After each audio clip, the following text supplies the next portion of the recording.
ഈ മനുഷ്യൻ പാടിയ പാട്ടാണ് യാ ഖൈറ മൻ ദുഫിനത് ബിൽ ഖാഇ അർളുമുഹു ഫതാബ മിൻ തീബിഹിന്നൽ ഖാഉ വല്ലകമു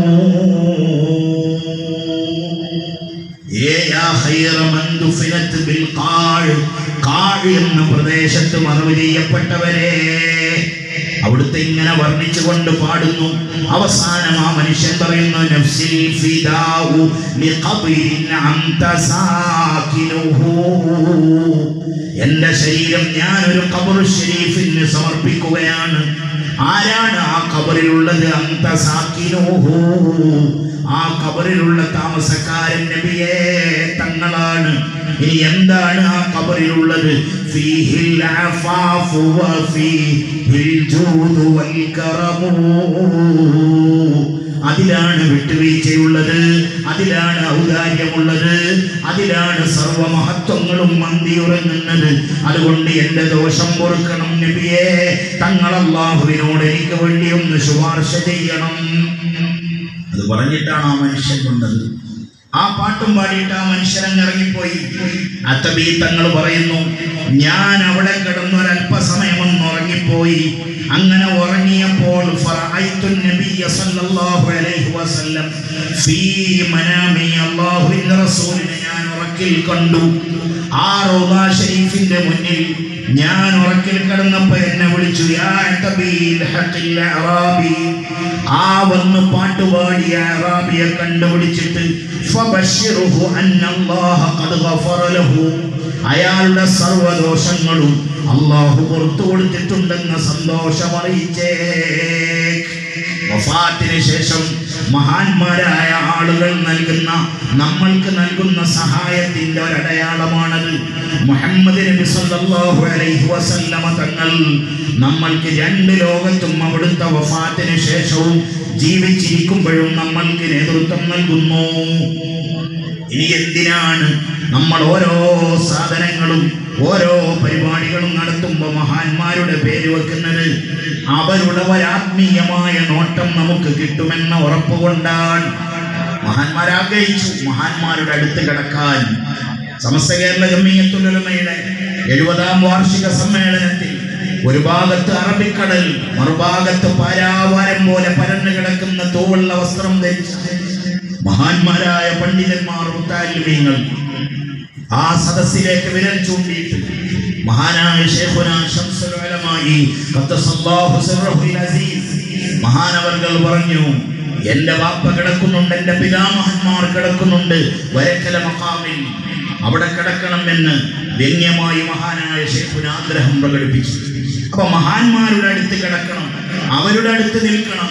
സയ്യിദന്മാർ നമ്മുടെ മജ്‌ലിസിൽ വന്നിരിക്കുമ്പോൾ ആ സദസ്സിന് തന്നെ എന്തൊരു ബഹുമാനമാണ്, എന്തൊരു രസമാണ്. ആ സദസ്സിലിരിക്കുമ്പോ മഹാന്മാരായ ആളുകളുടെ ആഗ്രഹമാണ്, അവർ മരിച്ച വഫാത്തായ ദിവസം വഫാത്താവണം എന്നാഗ്രഹിച്ച മഹാന്മാരുണ്ട്.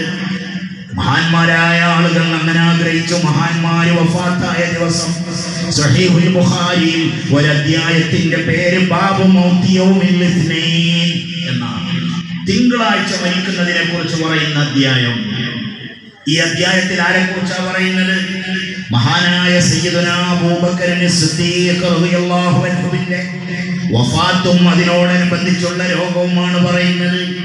ആയിഷ ബീവി പറയുന്നു, ദഖൽതു അലാ അബീ ബക്കർ, രോഗശയ്യയിൽ കിടക്കുമ്പോൾ ഞാൻ എൻ്റെ പൊന്നുപ്പാന്റെ അടുത്തേക്ക് കയറി ചെന്നു.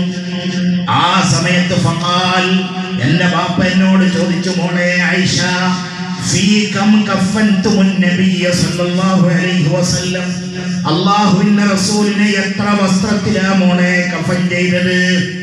നമ്മളൊക്കെ അനുഭവിക്കേണ്ടി വരുന്ന ഒരു സമയമുണ്ട്, മരണസമയം. ആ സമയത്താണ് മഹാന്മാരെ ചേർത്ത് വെച്ചതിന്റെ ഒക്കെ ഗുണം നമ്മൾക്ക് ആസ്വദിക്കാൻ കഴിയാം. ആയിഷ ബീവിയോട് സിദ്ദീഖുൽ അക്ബർ തങ്ങൾ ചോദിക്കാണ്, മോളെ എത്ര വസ്ത്രത്തിലാണ് അല്ലാഹുവിന്റെ റസൂലിനെ കഫൻ ചെയ്തത്? ഇതറിയാത്ത ആളല്ല ചോദിക്കുന്നത്, അതിന് നേതൃത്വം കൊടുത്ത ആളാണ്. ആയിഷ ബീവി പറഞ്ഞു കൊടുക്കുന്നു, ഫീ സലാസത്തി അസ്വാബി, 3 വസ്ത്രത്തിലാണ് അല്ലാഹുവിന്റെ റസൂലിനെ കഫൻ ചെയ്തത്. ബീദിൻ 3 വെള്ള വസ്ത്രമായിരുന്നു, സഹൂലിയത്തിൻ നിസ്ബത്തുൻ ഇലാ സഹൂല. യമനിലെ സഹൂൽ എന്ന് പറയുന്ന സ്ഥലത്ത് നെയ്തുണ്ടാക്കിയ 3 വെള്ള കഷ്ണം തുണിയിലാണ് അല്ലാഹുവിന്റെ റസൂലിനെ കഫൻ ചെയ്തത്. ലൈസ ഫീഹാ ഖമീസുൻ വലാ ഇമാമത്തുൻ. നീളക്കുപ്പായം ധരിപ്പിച്ചിട്ടില്ല, തലയെക്കെട്ടുമില്ല എന്ന് പറഞ്ഞാൽ അതിനർത്ഥം അല്ലാത്ത സമയത്ത് അവിടെ നിന്ന് തലയെ കെട്ടാറുണ്ട്, നീളക്കുപ്പായം ധരിക്കാറുണ്ട് എന്നാണ്. അത് കേവലം അറബികളുടെ ആചാരമാണ് എന്ന് പറഞ്ഞിട്ട് ഖുതുബ ഓതുമ്പോ പോലും തലമറക്കാതെ മെമ്പറിൽ കയറുന്ന പുത്തൻവാദികളെ നമ്മൾ കാണാറുണ്ട്. പുതിയ തലമുറയിലെ ചെറുപ്പക്കാർ അതൊക്കെ മനസ്സിലാക്കി വെക്കേണ്ടതാണ്. അപ്പൊ അന്ന് കഫൻ ചെയ്യുമ്പോ തലക്കെട്ട് കെട്ടിയിട്ടില്ല, കഫൻ ചെയ്യുമ്പോ ഖമീസ് ധരിപ്പിച്ചിട്ടില്ല. ആയിഷ ബീവി പറയുന്നു സഹീഹുൽ ബുഖാരി. അടുത്ത ചോദ്യം ചോദിക്കുന്നു സിദ്ദീഖുൽ അക്ബർ തങ്ങൾ ഫീ അയ്യൗമി, ഏത് ദിവസമാണ് മോളെ തൂഫിയ റസൂലുള്ളാഹി സ്വല്ലല്ലാഹു അലൈഹി വസല്ലം, അല്ലാഹുവിന്റെ റസൂൽ വഫാത്തായത് എന്നാണ് മോളെ?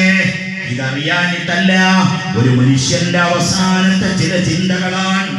കാലത്ത് ആയിഷമോട് പറഞ്ഞു യൗമൽ ഇസ്നൈൻ, തിങ്കളാഴ്ചയല്ലേ അല്ലാഹുവിന്റെ ഹബീബ് പോയത്. കാല അടുത്ത ചോദ്യം ഫയ്യോ മിൻ ഹാദാ, ഏതാ മോളെ ഇന്നത്തെ ദിവസം? കാലത്ത് ആയിഷ ബീവിയുടെ മറുപടി യൗമുൽ ഇസ്നൈൻ, തിങ്കളാഴ്ചയാണ്. മഹാനായ ശൈഖുനാ ശംസുൽ ഉലമാ ഖദ്ദസല്ലാഹു സിർറഹുൽ അസീസ് മഹാനവർകൾ അവസാനം ആശുപത്രിയിലേക്ക് കൊണ്ടുപോകുമ്പോ മഹാനവർകൾ പറഞ്ഞ വാക്ക് ഞാൻ ഓർക്കുന്നു. വ്യാഴാഴ്ചയാണ് രോഗം കരശലായത്. അന്ന് ആശുപത്രിയിലേക്ക് കൊണ്ടുപോകാൻ ഒരുങ്ങിയപ്പോ ശൈഖുന പറഞ്ഞു തിങ്കളാഴ്ച കഴിയട്ടെ. ഒരു അബൂബക്കറിന്റെ പിന്തുടർച്ച നമ്മൾ ഇവിടെ കാണുകയാണ്. ആരാണ് സമസ്തയുടെ നേതാക്കന്മാർ? അന്ന് മഹാനായ ശൈഖുന പറഞ്ഞു തിങ്കളാഴ്ച കഴിയട്ടെ. പിന്നീട് വെള്ളിയാഴ്ച ആശുപത്രിയിൽ കൊണ്ടുപോയി. പക്ഷെ പറഞ്ഞതുപോലെ തിങ്കളാഴ്ച സുബഹിയുടെ സമയത്ത് മഹാനായ അബൂബക്കർ സിദ്ദീഖ് തങ്ങളെപ്പോലെ, ഇമാം ഗസാലി തങ്ങളെപ്പോലെ, മഹാനായ ശൈഖുനാ ശംസുൽ ഉലമയും ഇവിടെ പറഞ്ഞു പോയി തിങ്കളാഴ്ച സുബഹിയുടെ സമയത്ത്. അവരാണ് നമ്മുടെ നേതാക്കന്മാർ. അപ്പൊ ആയിഷ ബീവിനോട് ചോദിക്കുന്നു ഇന്നേതാണ് ദിവസം? അപ്പൊ മറുപടി പറയുന്നു തിങ്കളാഴ്ചയാണ്. ഖാല അർജു ഫീമാ ബൈനി വബൈനൽ ലൈൽ, ഈ സമയം മുതൽ ഇന്ന് രാത്രിയാവുന്നതിനിടയിൽ എനിക്കും അത് നടക്കണമെന്ന് ഞാൻ ആഗ്രഹിച്ചു പോയി മോളെ. തിങ്കളാഴ്ച ദിവസം വഫാത്താകുന്നതിന് മഹത്വമുണ്ട്. കാരണം അന്നാണ് മുഹമ്മദുർ റസൂലുള്ളാഹി സ്വല്ലല്ലാഹു അലൈഹി വസല്ലമ തങ്ങൾ വഫാത്തായിട്ടുള്ളത്. തുടർന്ന് ഫനവറയിലാ സൗബിൻ, താൻ രോഗിയായി കിടന്നപ്പോ ധരിച്ച ഡ്രസ്സിലേക്ക് നോക്കി. മഹാന്മാരുടെ ഒരു ലാളിത്യം നോക്കി. എന്നിട്ട് ആ വസ്ത്രത്തിന്റെ ഒരവസ്ഥ,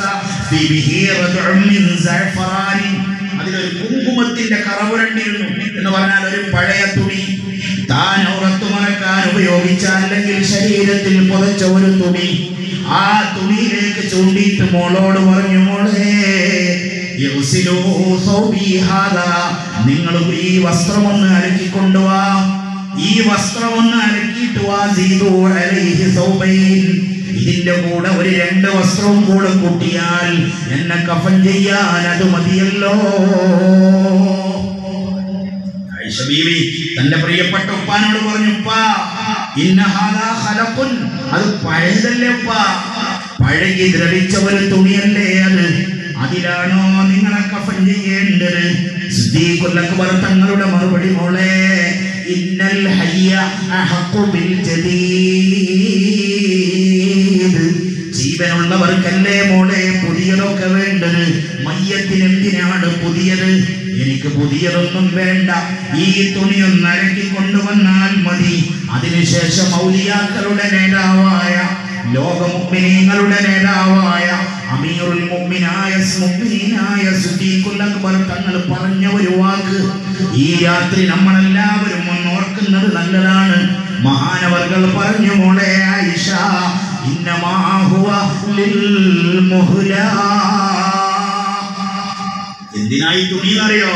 എന്റെ ചീഞ്ഞ, എന്റെ രക്തവും എന്റെ ചലവും ഒക്കെ ഒറ്റാനുള്ളതല്ലേ ഇത്. മരിച്ചു കബറിൽ കൊണ്ടുപോയി കിടന്നാൽ കണ്ണിന്റെ കുഴിയിൽ വെള്ളവും നിറഞ്ഞില്ലേ, അത് മുഴുവനും മണ്ണായത് അത്ഭുതമല്ലേ.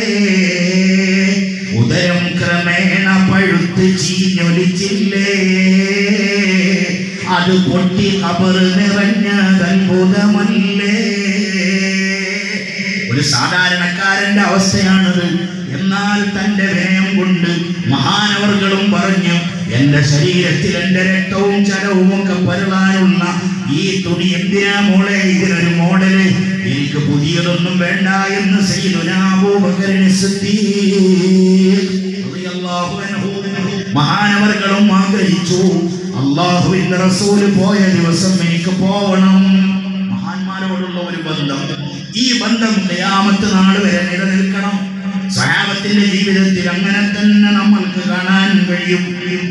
സയ്യിദുനാ ഉമർ ഇബ്നുൽ ഖത്താബ് റളിയല്ലാഹു അൻഹു ഹിജ്റയുടെ 23-ാം കൊല്ലം മദീനത്തെ പള്ളിയുടെ മിഹ്റാബിൽ കുത്തേറ്റുകൊണ്ട് വീഴുന്നു. 2 ദിർഹമിന്റെ കേസിനാണ് കുത്തേറ്റത്. ദുൽഹിജ്ജ മാസം 26-ാം തീയതി ബുധനാഴ്ച സുബഹിക്ക് മഹാനവർകൾ കുത്തേറ്റ് വീഴുന്നു. വീണിട്ട് മഹാനവർകൾ പിറകോട്ട് മറിയുമ്പോ തൊട്ട് പിറകിലുണ്ടായിരുന്ന അബ്ദുറഹ്മാൻ ഇബ്നു ഔഫിനോട് ആംഗ്യം കാണിക്കുന്നു. യബ്ന ഔഫ്, അസ്സലാ അസ്സലാ, നിസ്കാരം കംപ്ലീറ്റ് ചെയ്യേ, നിസ്കാരം പൂർത്തിയാക്കാൻ പറഞ്ഞു. അതിനുശേഷം അതോടുകൂടെ മഹാനവർകൾ ബോധരഹിതനായി വീണു. ബോധം തെളിഞ്ഞ ഉടനെ മഹാനവർകളുടെ ചോദ്യം, ആരാണ് എന്നെ കുത്തിയത്? ആരോ പറഞ്ഞു കൊടുത്തു, മുഗീറത്തു ഇബ്നു ശുഅബയുടെ ഗുലാമായ അബൂ ലുഅ്ലുഅ എന്ന് പറയുന്ന മനുഷ്യനാണ്. മുഗീറത്ത് ഇബ്നു ശുഅബ റളിയല്ലാഹു അൻഹുവിന്റെ വീട്ടിൽ താമസിച്ച് ജോലിയെടുക്കുന്ന അബൂ ലുഅ്ലുഅ എന്ന് പറയുന്ന മനുഷ്യനാണ് കുത്തിയത്. ഉമർ ഇബ്നുൽ ഖത്താബ് തങ്ങളുടെ ആദ്യത്തെ പ്രതികരണം അൽഹംദുലില്ലാഹ്. അതിനുശേഷം തന്റെ മകനെ വിളിക്കുന്നു. മകനെ വിളിച്ചിട്ട് പറയുന്നു, മോനെ ഇദ്ഹബ് ഇലാ ഉമ്മിൽ മുഅ്മിനീന ആയിഷത റളിയല്ലാഹു അൻഹാ, സഹീഹുൽ ബുഖാരിയിൽ കിതാബുൽ ജനായിസിൽ ഈ സംഭവം കാണാം. അപ്പോൾ വിളിച്ചിട്ട് പറയാം, മോനെ ആയിഷ ബീവിന്റെ അടുത്തൊന്ന് പോകണം. ഫഖുൽ, എന്നിട്ട് മോൻ പറ, യഖറഉ ഉമർ ഇബ്നുൽ ഖത്താബ് അലൈഹിസ്സലാം, എന്റെ ഉപ്പ ഉമർ ഇബ്നുൽ ഖത്താബ് നിങ്ങൾക്കൊരു സലാം പറഞ്ഞിട്ടുണ്ട് എന്ന് ആയിഷ ബീവിയോട് പറ. സുമ്മ സൽഹാ, എന്നിട്ട് മോനവരോട് ചോദിക്കാൻ, ഉദ്ഫന മഅ സ്വാഹിബയ്യ, എന്റെ ഏറ്റവും അടുത്ത 2 ആളുകൾ ആയിഷ ബീവിന്റെ റൂമിന്റെ ഉള്ളിൽ മറവിട്ട് കിടക്കുന്നുണ്ട്. ഒന്ന് മുഹമ്മദുർ റസൂലുള്ളാഹി സ്വല്ലല്ലാഹു അലൈഹി വസല്ലമ തങ്ങളാണ്, മറ്റൊന്ന് സയ്യിദുനാ അബൂബക്കർ സിദ്ദീഖ് തങ്ങളാണ്. അവിടെ എനിക്കും മറവിട്ട് കിടക്കണമെന്ന് താല്പര്യമുണ്ട്. എന്തുകൊണ്ട്? മഹാന്മാരെ കിടന്നിടത്ത് കിടന്നാൽ തന്നെ മഹത്വമാണ്. ഞാൻ നേരത്തെ പറഞ്ഞില്ലേ, അഹ്ലു ബൈത്തിന്റെ സാന്നിധ്യം ഈ സദസ്സിന്റെ അലങ്കാരമാണ്. ഞാൻ എല്ലാവരോടും പറയുന്നു, അഹ്ലു ബൈത്തിനെ കൊണ്ടോ ആലിമീങ്ങളെ കൊണ്ടോ പരസ്പരം അങ്ങോട്ടും ഇങ്ങോട്ടും സംസാരിക്കുന്നതും അവരെ നമ്മളുടെ സാധാരണ ചർച്ചകളിലേക്ക് വലിച്ചിഴക്കുന്നതുമൊക്കെ വളരെ സൂക്ഷിച്ചു വേണമെന്ന് സാന്ദർഭികമായി ഞാൻ സൂചിപ്പിക്കുന്നു. അഹ്ലു ബൈത്തിനെ ഏറ്റവും ബഹുമാനിച്ച് പഠിപ്പിച്ചത് മഹാനായ ഇമാമുന ശാഫിഈ റളിയല്ലാഹു അൻഹു ആണ്. ഷാഫി ഇമാം പാടിയത്, ആലുൻ നബി ദരിയതി വഹും ഇലൈഹി വസീലതി അർജു ബിഹിം ഉതാവദൻ ബിയദിൽ യമീനി സഹീഫതി. തങ്ങന്മാരെ കൊണ്ട് ഞാൻ ആഗ്രഹിക്കുന്നത് ബിയദിൽ യമീനി സഹീഫതി, എന്റെ വലത്തെ കയ്യിൽ കിതാബ് കിട്ടണമെന്ന് ഞാൻ ആഗ്രഹിക്കുന്നത് അഹ്ലു ബൈത്തിനെ കൊണ്ടാണെന്ന് മഹാനായ ഇമാമുന ശാഫിഈ റളിയല്ലാഹു അൻഹു. അഹ്ലു ബൈത്തിനെ സ്നേഹിക്കുക, ബഹുമാനിക്കുക, മഹാന്മാരുടെ കൂടെ കൂടുക. മഹാനായ ശൈഖുനാ ശംസുൽ ഉലമായി ഖദ്ദസല്ലാഹു സിർറഹുൽ അസീസ് തങ്ങളുടെ ജീവിതത്തിലും നമ്മൾക്ക് കാണാൻ കഴിയും അങ്ങനെ ഒരു വലിയ ബന്ധം. പുറക്കാട്ടിരിയിൽ ഒരു സയ്യിദ് കുടുംബത്തിൽപ്പെട്ട ഒരു ചെറിയ കുട്ടി മരിച്ചു. ആ കുട്ടിയുടെ മഖ്ബറ, കുട്ടിയുടെ ഖബർ പ്രസിദ്ധമായി. അവിടെ പലതും അനുകൂലിച്ചും പ്രതികൂലിച്ചും ഒക്കെ ചർച്ച വന്നു. തങ്ങൾ കുട്ടിയുടെ ഖബർ എന്ന് വലിയ പ്രസിദ്ധി നേടി. ആളുകൾ ഇങ്ങനെ പലതും വന്നു അവിടെ അത്ഭുതങ്ങൾ കാണാൻ തുടങ്ങി. ചില ആളുകൾ പരസ്യമായി വിമർശിക്കാൻ തുടങ്ങി. അതിനിടയിൽ ഒരു ദിവസം രാവിലെ അവിടെ ഒരു വെള്ള അംബാസഡർ കാർ വന്നു നിൽക്കുന്നു. ആകാംക്ഷയോടെ ജനങ്ങൾ നോക്കുമ്പോ വളരാതെ പോലെ ഇറങ്ങി വരുന്നു മഹാനായ ശൈഖുനാ ശംസുൽ ഉലമായി ഖദ്ദസല്ലാഹു സിർറഹുൽ അസീസ്. അത് അഹ്ലു ബൈത്തിനോടുള്ള ബഹുമാനമാണ്. അപ്പൊ മഹാന്മാരുടെ കൂടെ കൂടുക, ജീവിച്ചിരിക്കുന്നവരുടെ കൂടെ കൂടണം. വഫാത്തായവരെ നമ്മളുടെ മനസ്സിൽ കൊണ്ട് നടക്കണം, അവരെ നമ്മളുടെ മനസ്സിൽ കൊണ്ട് നടക്കണം, അവർക്ക് വേണ്ടി ദുആ ചെയ്യണം. അത് നമ്മളുടെ നന്മക്ക് കാരണമാണ്. ഉമർ ഇബ്നുൽ ഖത്താബ് തങ്ങൾ വളരെ ബഹുമാനത്തോടെ ആയിഷ ബീവിയോട് ചോദിക്കുന്നു, എനിക്ക് അവിടെ കിടക്കാൻ ഒരു സമ്മതം തരുമോ? ആയിഷ ബീവി മറുപടി കൊടുക്കുന്നു, കുന്തു ഉരീദുഹു ലിനഫ്സി, അത് എനിക്ക് അവിടെ കിടക്കണമെന്ന് കരുതി മാറ്റിവെച്ച സ്ഥലമാണ്. ഒന്നെന്റെ ഉപ്പയാണെങ്കിൽ ഒന്നെന്റെ കരളിന്റെ കരളായ ഭർത്താവാണ്. മൂന്നാമത്തെ ഖബറിൽ കിടക്കേണ്ടത് ഞാനാണ്. പക്ഷേ ഇന്ന് എന്നെക്കാളും അവിടെ കിടക്കാൻ അർഹൻ ഉമറാണ്. ഞാൻ മനസ്സിലാക്കുന്നു, ഞാൻ സമ്മതം കൊടുക്കുന്നു. ഉമർ ഇബ്നുൽ ഖത്താബ് തങ്ങളുടെ അടുത്തേക്ക് അബ്ദുല്ലാഹ് ഇബ്നു ഉമർ തിരിച്ചു വന്നു. അബ്ദുല്ലാഹ് ഇബ്നു ഉമറിനോട് ചോദിച്ചു, മോനെ എന്താണ് മറുപടി പറഞ്ഞത്? അവിടെ കിടക്കാൻ സമ്മതമാണെന്ന് പറഞ്ഞപ്പോ മഹാനവർകളുടെ മറുപടി, മാകാന ശൈഉൻ അഹമ്മ ഇലയ്യ മിൻ ദാലികൽ മർജഇ, മോനെ ആ സ്ഥലത്തെക്കാളും പ്രാധാന്യമുള്ള ഒരു സ്ഥലവും എനിക്കില്ല മോനെ, എനിക്ക് അവിടെ കിടന്നാൽ മതി. മഹാനവർകൾ വീണ്ടും പറഞ്ഞു, മോനെ ഫൈദാ ഖുബിൽതു, ഞാൻ മരിച്ചാൽ ഫഹ്മിലൂനി, നിങ്ങൾ എന്റെ മയ്യത്തും ചുമന്നുകൊണ്ട് പോകണം. ആയിഷ ബീവിയുടെ വീട്ടിന്റെ കവാടത്തിൽ എന്റെ മയ്യത്ത് കൊണ്ടുപോയി വെക്കണം. സുമ്മ സല്ലിമോ, നിങ്ങൾ അവർക്ക് സലാം പറയണം. എന്നിട്ട് പറയണം, യസ്തഗ്ദിനു ഉമർ ഇബ്നുൽ ഖത്താബ്, ഉമർ ഇബ്നുൽ ഖത്താബ് സമ്മതം ചോദിക്കുന്നുണ്ട്, ഈ ജനാസ അങ്ങോട്ട് കയറ്റിക്കോട്ടെ എന്ന് ചോദിക്കണം. ആ ഫൈനദിനത്തിൽ എനിക്ക് സമ്മതം വന്നാൽ ഫദ്ഫിനൂനി, എന്നെ നിങ്ങൾ അവിടെ മറവ് ചെയ്യണം. ഇനിയോ ഇല്ല, മറുപടി വന്നില്ലെങ്കിൽ ഫറുദ്ദൂനി ഇലാ മഖാബിരിൽ മുസ്ലിമീൻ, മുസ്ലിമീങ്ങളെ മറവ് ചെയ്യുന്നിടത്ത് എന്നെ കൊണ്ടുപോയി മറവ് ചെയ്യണമെന്ന് മഹാനായ ഉമർ ഇബ്നുൽ ഖത്താബ് റളിയല്ലാഹു അൻഹു അങ്ങനെ ചിന്തിച്ചു മഹാന്മാർ. അതുകൊണ്ട് പ്രിയപ്പെട്ടവരെ, കണ്ണിയത്തോരുടെ പേരിലുള്ള സ്ഥാപനം, ആ സ്ഥാപനത്തിന്റെ മുറ്റത്താണ് നമ്മളുള്ളത്. മഹാനവർകൾ ഇതിന് സാക്ഷിയാണ് എന്ന് വിശ്വസിക്കുന്നവരാണ് അഹ്ലുസുന്നത്തി വൽ ജമാഅയുടെ മഹാന്മാരായ പണ്ഡിതന്മാർ. അങ്ങനെയാണ് അവർ നമ്മൾക്ക് പഠിപ്പിച്ചു തന്നിട്ടുള്ളത്. അവർക്ക് നമ്മളുടെ വിഷയങ്ങളിൽ ഇടപെടാനുള്ള അവസരം അള്ളാഹു കൊടുക്കുമെന്നാണ് മഹാന്മാർ നമ്മളെ പഠിപ്പിച്ചത്. റജബ് മാസത്തിലാണ് നമ്മളുള്ളത്. റജബ് മാസത്തിന്റെ പ്രത്യേകത എന്ന് പറയുന്നത് മഹാനായ ഖാജ മുഈനുദ്ദീൻ ചിശ്തിൽ അജ്മീരി ഖദ്ദസല്ലാഹു സിറഹുൽ അസീസ്, ഗരീബ് നവാസ് എന്ന് ലോകം വിളിക്കുന്ന സുൽത്താനുൽ ഹിന്ദ് എന്ന് അല്ലാഹുവിന്റെ ഹബീബ് വിളിച്ച, അല്ലേ? അങ്ങനെയല്ലേ ചരിത്രം. മഹാനവർകൾ ചെറിയ പ്രായത്തിൽ ബാപ്പ മരിച്ചുപോയി. 11ാമത്തെ വയസ്സിൽ ബാപ്പ മരിച്ചു. 15 വയസ്സാവുന്നതിന് മുന്നേ ഉമ്മയും മരിച്ചു. അനന്തരമായി ചെറിയൊരു തോട്ടം കിട്ടി. ആ തോട്ടത്തിൽ പണിയെടുത്തുകൊണ്ട് ജീവിക്കുന്നു മഹാനായ മുഈനുദ്ദീൻ എന്ന് പറയുന്ന കുഞ്ഞ്. ആ തോട്ടത്തിലേക്ക് ഒരു വലിയ കാര്യം വരുന്നു, ഒരു മജ്ദൂബായ വലിയ കാര്യം വരുന്നു. ആ വലിയനെ സൽക്കരിക്കുന്നു മഹാനായ ഖാജ.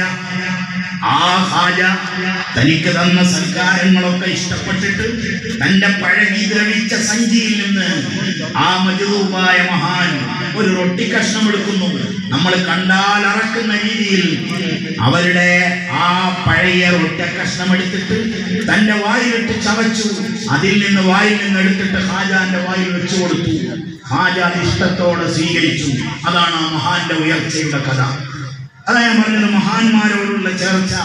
അവിടെ നിന്നാണ് ഖാജയുടെ വളർച്ച. ആ തോട്ടം മഹാനവർകൾ മുസ്ലിംമാർക്ക്, ഫക്കീറന്മാർക്ക് വഖഫാക്കി. അവിടെ നിന്ന് ഇറങ്ങി നടന്നു. 20 കൊല്ലം ഇൽമിന്റെ ലോകത്ത് ചുറ്റിക്കറങ്ങി. അവസാനം ഹജ്ജ് കഴിഞ്ഞ് മദീനത്ത് പോയി. മദീനത്തെ റൗളയിൽ പൊട്ടിക്കരഞ്ഞ് ദുആ ചെയ്ത് തന്റെ ഉപ്പാപ്പാന്റെ അടുത്ത് പോയി. 14ാമത്തെ പേരക്കുട്ടിയാണ്. റസൂലുള്ളാഹിന്റെ അടുത്ത് പോയി പൊട്ടിക്കരഞ്ഞ് തവസ്സുലാക്കി ദുആ ചെയ്തു. തളർന്നുറങ്ങിപ്പോയി. ആ ഉറക്കിൽ അല്ലാഹുവിന്റെ റസൂൽ വിളിച്ചു, അന്ത സുൽത്താനുൽ ഹിന്ദ്, നിങ്ങൾ ഇന്ത്യയിലെ രാജാവാണ്, ഇവിടെ നിൽക്കേണ്ട ആളല്ല. വദാക മദ്ഫനുക വമസ്കനുക. ശംസുല്ലമായി ഖദ്ദസല്ലാഹു സിറഹുൽ അസീസ് മഹാനവർകളുടെ മൗലിദിൽ നമ്മൾ വായിക്കുന്ന ഒരു ലഫ്ളാണത്. വദാക മസ്കനുക വമദ്ഫനുക, നിങ്ങളുടെ താമസവും നിങ്ങൾ മറവിട്ട് കിടക്കേണ്ടതും അജ്മീറിലാണ്, അങ്ങോട്ട് പോയിക്കൊള്ളണം. അങ്ങനെയാണ് മഹാനവർകൾ വരുന്നത്. വരുന്ന വഴിയിലൂടെ മുൽത്താനിലൂടെ, കാണ്ഡഹാറിലൂടെ, ലാഹോറിലൂടെ മഹാനവർകൾ ഡൽഹിയിലെത്തി. വരുന്ന വഴിയുടെ നീളം ലക്ഷക്കണക്കിന് ആളുകൾക്ക് തൗഹീദ് കൊടുത്തു. പൃഥ്വിരാജ് ചൗഹാൻ അജ്മീറിലെത്തി. ഔലിയായിനെ വേദനിപ്പിക്കാൻ പൃഥ്വിരാജ് മെനക്കെട്ടപ്പോഴൊക്കെ അവന് തക്ക ശിക്ഷ കിട്ടി. ഞാൻ കഥ പറയുന്നില്ല. ആ മഹാൻ ജനിച്ചതും റജബിലാണ്, വഫാത്തായതും റജബിലാണ്. ആ റജബിലാണ് നമ്മളുള്ളത്. മഹാനായ സയ്യിദ് അവർകൾ ഇവിടെ ദുആ ചെയ്യാൻ കാത്തിരിക്കുകയാണ്. ഇവിടെ ഇന്നത്തെ രാത്രി നാളാർക്കുള്ളതാണെന്ന് നമ്മൾക്കറിയില്ല. ഇവിടെ നേരത്തെ പറഞ്ഞു കേട്ടതുപോലെ ഈ മഹത്തായ സ്ഥാപനത്തിന്റെ മുകളിൽ ഒരു ഇഷ്ടിക എന്റേതായിട്ട് ബാക്കി നിൽക്കുമെങ്കിൽ അതായിരിക്കും ഇന്ന് നിങ്ങൾക്ക് ചെയ്യാൻ കഴിയുന്ന ഏറ്റവും വലിയ നന്മ എന്ന് എല്ലാവരും മനസ്സിലാക്കണം. ഞാൻ പറഞ്ഞല്ലോ, അവസരങ്ങൾ എപ്പോഴും എല്ലാവരെയും തേടി വന്നുകൊള്ളണമെന്നില്ല. തൗഫീഖ് എന്ന് പറയുന്നത് എല്ലാവർക്കും ഉണ്ടാവണമെന്നില്ല. അത് ചില ആളുകൾക്ക് മാത്രമേ ലഭിക്കുകയുള്ളൂ. അതുകൊണ്ട് എനിക്ക് പിന്നെ എപ്പോഴെങ്കിലും കൊടുക്കാമെന്ന് ആരും വിചാരിക്കേണ്ട. നാളെ എന്നത് എല്ലാവർക്കും ഉള്ളതായിക്കൊള്ളണമെന്നില്ല. അപ്പോ എന്തിനാണ് ഇതൊക്കെ ചെയ്യുന്നത്? ബഹുമാനപ്പെട്ട തങ്ങൾ പറയായിരുന്നു, ആഖിബത്ത് നന്നാവാൻ വേണ്ടിയാണ്. നമുക്കിവിടുന്ന് പോവണം, നല്ല രീതിയിൽ പോവണം, അല്ലേ? മഹാന്മാര് പോയതൊക്കെ കേൾക്കുമ്പോ എന്തൊരു രസമാണ് മഹാന്മാര് പോയത്. ബീബി നഫീസത്തുൽ മിസ്രിയ്യ റളിയല്ലാഹു അൻഹാ എങ്ങനെയാ പോയത്? ഇന്ന് രാത്രി നഫീസത്ത് മാല ഒന്ന് പാടി നോക്ക്. വർഷബീബിൽ മൗത്ത് വന്ന് ഹാദിറായോക്കത്തെ വൈദ്യന്നോരത്ത് നോമ്പൊഴിവാക്കുവാനോ രത്തെ തരിത്തവരോടോതി ഞാൻ മോറിത്തിടാ സൗമാനെ തനിയവൻ നോമ്പോടുകൂടെ എന്നെ ഇപ്പഴുത്താനേ. പരിശുദ്ധ റമദാൻ മാസം ബീവിക്കന്ന് നോമ്പാണ്. ആ വ്യാഴാഴ്ചയാണ് മഹദി അവർക്ക് രോഗം വന്നത്. ഡോക്ടറെ കൂട്ടിക്കൊണ്ടുവന്നു. വൈദ്യം പറഞ്ഞു നോമ്പൊഴിവാക്കണം. ബീവി പറഞ്ഞു തരിത്തവരോടോതി ഞാൻ മോറിത്തിടാ സൗമാനെ, ഞാൻ നോമ്പ് കൊടുക്കൂല. ഇന്നേ മുൻപ് 30 കൊല്ലമായി കഴിഞ്ഞ 30 കൊല്ലമായി ഞാൻ എൻ്റെ റബ്ബിനോട് ദുആ ചെയ്തുകൊണ്ടിരിക്കുന്നു. എനിക്കൊരു നോമ്പ് നോച്ചിട്ട് എൻ്റെ റബ്ബിനെ കാണണം. അള്ളാഹിന്റെ മുന്നിൽ ഹാജരാക്കപ്പെടുമ്പോ നഫീസാക്ക് നോമ്പായിരിക്കണം. അങ്ങനെ പോകണമെന്നാണ് എൻ്റെ ആഗ്രഹം. ഇന്നെന്റെ ദുആ അല്ലാഹു സ്വീകരിക്കുകയാണ്. അതുകൊണ്ട് ഞാൻ എൻ്റെ നോമ്പ് മുറിക്കൂല. ബീവി ഒരൊറ്റ പ്രഖ്യാപനം. എന്നിട്ടോ മരണമാക്കും എണ്ട് പിണ്ട് ഓതി അനാമാനെ മനിത സൂറത്ത് തീരും മുമ്പ് മൗത്തായാനേ. ഈ സൂറത്തുൽ അൻആം ഓതാൻ തുടങ്ങി. സൂറത്തുൽ അൻആം ഓതി അൻആം സൂറത്ത് തീരുന്നതിന് മുന്നേ മഹദി വഫാത്തായി പോയി. വ്യാഴാഴ്ച പകലാണ് മൗത്ത് വേദന. എപ്പോഴാണ് വഫാത്താകുന്നത്? എന്നിവർ മൗത്ത് ഹിജ്റ 200 മാട്ടെ പൂജിത റമളാനിലുൾ ജുമുഅരാവിൽ തീട്ടെ. എല്ലാവരും പള്ളിയിൽ നിന്ന് ബാങ്ക് കേട്ട് കാരക്ക കൊണ്ട് നോമ്പ് തുറക്കുമ്പോൾ മഗ്രിബ് ബാങ്കിന്റെ ധ്വനി കേട്ട് ലാ ഇലാഹ ഇല്ലല്ലാഹ് ചൊല്ലി ബീവി നഫീസത്തുൽ മിസ്രിയ്യ കണ്ണടച്ചു പോയി. ഇതാണ് മഹാന്മാരുടെ അവസാനം. മഹാന്മാരുടെ വിട പറച്ചിൽ അങ്ങനെയാണ്. ഇവിടെ നിന്ന് ഇറങ്ങിപ്പോയി മഹാനായ അബ്ബാസ് അലി ശിഹാബ് തങ്ങൾ.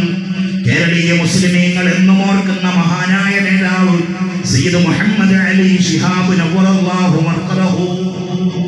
മഹാനവർകളുടെ ഭാര്യ മഹാനായ ഖായിദുൽ ഖൗം സയ്യിദ് അബ്ദുറഹ്മാൻ ബാഫഖി തങ്ങളുടെ പ്രിയപ്പെട്ട മോള്. എന്തൊരു ബന്ധമാണ് ചില ബന്ധങ്ങൾ, അല്ലേ? ബാഫഖി തങ്ങൾ എവിടെയാ കിടക്കുന്നത്? മക്കത്തെ ജന്നത്തുൽ മുഅല്ല. ഖദീജ ബീവി കിടക്കുന്നതിന്റെ നേരെ താഴെ ഖദീജ ഉമ്മയുടെ കാൽ ചുവട്ടിൽ കിടക്കുന്നുണ്ട് നമ്മളുടെ നേതാവ്. അവരൊക്കെയാണ് നമ്മൾക്ക് നേതൃത്വം നൽകിയത്. ആ ബാഫഖി തങ്ങളുടെ മോളാണ് സയ്യിദ് മുഹമ്മദ് അലി ശിഹാബ് തങ്ങളുടെ ഭാര്യ ഷരീഫ ഫാത്തിമ. അവിടുത്തെ ഉഖ്റവിയായ ദറജ അല്ലാഹു ഉയർത്തി കൊടുക്കട്ടെ. ആ മഹദിയെ വല്ലാതെ ബഹുമാനിക്കണം നമ്മൾ. അവരെ നമ്മളാരും കണ്ടില്ല, ഒരു ഫോട്ടോ പോലും എവിടെയും കണ്ടില്ല. ബീവിയുടെ ഒരു ചിത്രവും